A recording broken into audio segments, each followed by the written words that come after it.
Mon invité est une entrepreneure dans l'âme et ça ne s'arrête pas. Dieu merci, heureusement, ça fait du bon monde. Des gens qui ont des idées plein la tête. Il y a déjà 30 ans, elle démarrait une entité et une autre par la suite. Et là, ça a donné naissance à Groupe V qui roule sa bosse depuis déjà très longtemps. Bonjour Nathalie. Bonjour, bonjour. Merci de nous recevoir chez toi, dans ton univers du côté de Laval.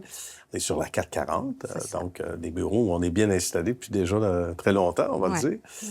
Nathalie, donc, Groupe V, il y a eu ça, mais avant tout, si on recule un petit peu avant, il y a 30 ans déjà. Est-ce qu'on se lève un matin en disant « Moi, je vais être entrepreneur », c'est quelque chose que tu savais que tu avais en dedans de toi? C'est quelque chose que j'avais en dedans de moi, oui, en effet.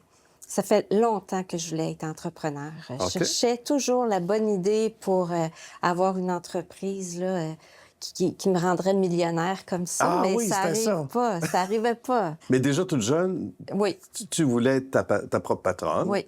Tu sais, quand on va vendre des chocolats à l'école, oui. J'étais la top tu devais être la meilleure. J'en doute même pas. Madame la professeure, avez-vous d'autres chocolats? T'as pas tout vendu? Oui, j'en veux d'autres. Je vendais celle-là à mon frère, je vendais celle de mes amis. J'aimais vraiment ça. Good. Est-ce que le taux de sucre a augmenté dans la famille? Oui, en même temps, un petit peu. C'est ça le danger, hein? On peut pas tout avoir. Mais c'est quand même fascinant. On rit bien, mais les kiosques de limonade, tout ça, on voit chez les enfants actuels, puis depuis que le monde est monde, on peut reconnaître à travers ça des gens qui veulent être soit leur propre patron ou être...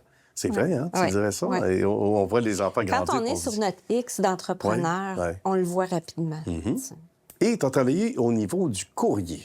Et il n'y a pas rien d'étranger à ce qu'on connaît aujourd'hui de Groupe V. Raconte-moi les premières expériences, une entreprise acquise éventuellement par FedEx. Oui, j'ai commencé chez Purolator en premier à 17 ans. D'accord. Puis après ça, je suis allée chez Roadway Package System, qui a été racheté par Fédéral Express. D'accord. C'est à ce moment-là que j'ai rencontré Gilles Foisy, mon partenaire de l'époque.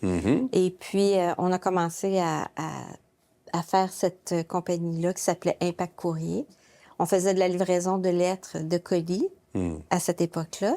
Maintenant, il y a moins de lettres parce qu'avec la ligne de l'Internet, c'est plus des colis qu'on transporte. Des livraisons le jour même. Le jour même, oui. Et ça vient pas avec un colis, mais ça vient avec une boîte remplie de stress. Du stress mur à mur. Il faut nous parler de ça parce que tu n'as pas choisi le terrain le plus facile avec ton partenaire de... C'est sûr qu'on joue contre la montre. Alors, les livraisons, des fois, c'est des services 1 heure, 1 heure et demie. Des fois, c'est des services 4 heures. Des fois, c'est... Alors, les gens attendent leur marchandise. C'est sûr, c'est sûr. On doit livrer la marchandise, c'est le cas de le dire. C'est l'expression tout désignée qu'on entend dans le sport, mais qui vient de Nathalie, qui vient du domaine du courrier. Et on le disait, ça prend... c'est de l'adversité au coton, au pouce carré, pas à peu près, Nathalie. Puis ça, on l'apprend sur le tas, mais tu avais déjà tes nerfs d'acier pour l'entreprise pour lesquelles... ou les entreprises pour lesquelles tu travaillais. Il faut être capable de gérer les risques. Il faut être capable de gérer ses émotions, gérer son stress. C'est important. Parce qu'il y a des situations incontrôlables, souvent des tempêtes, des conditions. Alors, il faut savoir quoi répondre. Mais les clients sont compréhensifs parce qu'eux autres aussi, ils le vivent, la tempête. Eux aussi, ils vivent le tunnel. Eux aussi, ils vivent tout là, ce que les livreurs livrent. C'est certain. C'est difficile, la route, des fois. Là, absolument. Comme quoi, et on dirait que ça le lit de plus en plus. On parle du tunnel, Louis-Hippolyte à Montréal. Les cônes oranges. Les cônes oranges. Ça, c'est une industrie. Mais toi, qui es une femme d'affaires née, as-tu pensé tout vendre puis t'en aller dans les cônes oranges? Non. C'est très payant. En ces temps-ci, c'est payant. Non, mais on utilise beaucoup les pistes cyclables, par exemple. Il y a ça. Et ça nous amène... Ça nous aide. Oui, puis ça nous amène... tu m'enlèves les mots de la bouche, mais je suis content que tu m'amènes là-dessus parce que du transport en vélo. Parce que vous autres, vous êtes le dernier... on est le dernier 1000. Le dernier 1000, et ça se fait à vélo, souvent, à vélo, pour Montréal. Ça se fait bien en vélo. Intéressant. C'est pratique, les vélos, parce que si tu vas au centre-ville en voiture, il faut que tu stationnes. Oui. Tandis que le vélo, on a des places, on a des débarcadères, c'est plus facile. Intéressant. Ça ressemble à quoi? Parce que l'entité, évidemment, se subdivise en plusieurs catégories rapidement. On parle de transport, on parle évidemment d'entreposage, de messagerie, comme on vient de le mentionner. Mais ça ressemble à quoi, le portrait actuel? Qu'est-ce qui a le plus changé ces dernières années? Ce qui a le plus changé, c'est les enveloppes.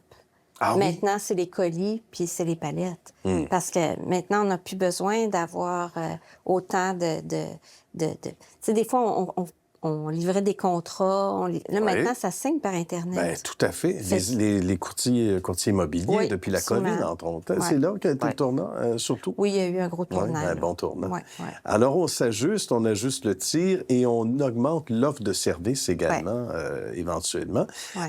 Ça ressemble à quoi travailler ici, Nathalie? Parce que tu parles de ta famille, en ondes et hors d'ondes. Nathalie nous parle de sa famille, puis c'est vrai, des liens tissés serrés.